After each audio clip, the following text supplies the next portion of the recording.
Et à un moment, il est capable de passer le pouce dans le beurre parce que le beurre... Pour cette interview, j'ai été rencontrer Amaury de la maison Bordier qui va nous présenter la fabrication de leur beurre, la 84e spécialité culinaire de mon Tour de France à vélo. Donc là, on part de 2 blocs de 25 kg de beurre de baratte et c'est le point de départ du savoir-faire de la maison Bordier en fait. C'est-à-dire qu'on n'est pas producteur du beurre de baratte, même si on maîtrise parfaitement sa production à travers un cahier des charges qui est posé.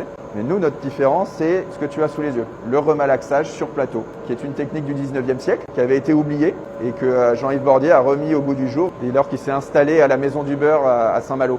C'est sur un beurre qui est cassant au début du malaxage. Au fur et à mesure, le beurre va avoir une texture qui va s'assouplir, qui va être beaucoup plus crémeuse. Ça fait partie des différences que le beurre Bordier va avoir par rapport au beurre des confrères, c'est qu'on va avoir une texture qui va être constante toute l'année. Le but, c'est d'être systématiquement sur un beurre crémeux.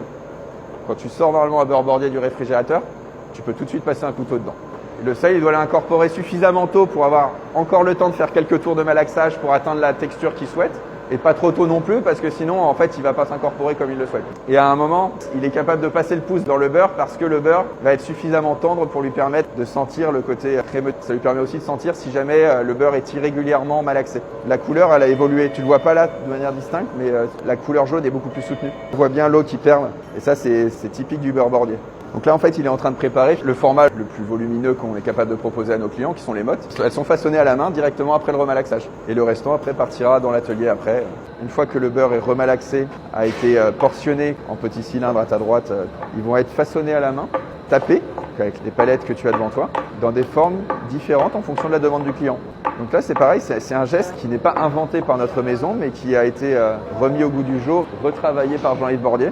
Les établissements que l'on sert peuvent aussi nous demander de créer un tampon à leur logo. On a des clients qui nous disent « Votre beurre, il n'a pas le même goût au printemps et en hiver ». Et on leur dit « Merci, c'est bien la preuve que vous avez un beurre artisanal entre les mains ». Et c'est tout à fait normal, puisque le goût du beurre est directement lié à ce que mangent les vaches, et les vaches ne mangent pas la même chose en fonction des saisons.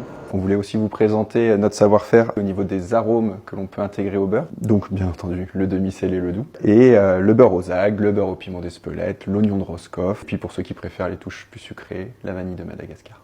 Et maintenant, pour découvrir les autres interviews de mon Tour de France gastronomique à vélo, ça se passe sur mon compte.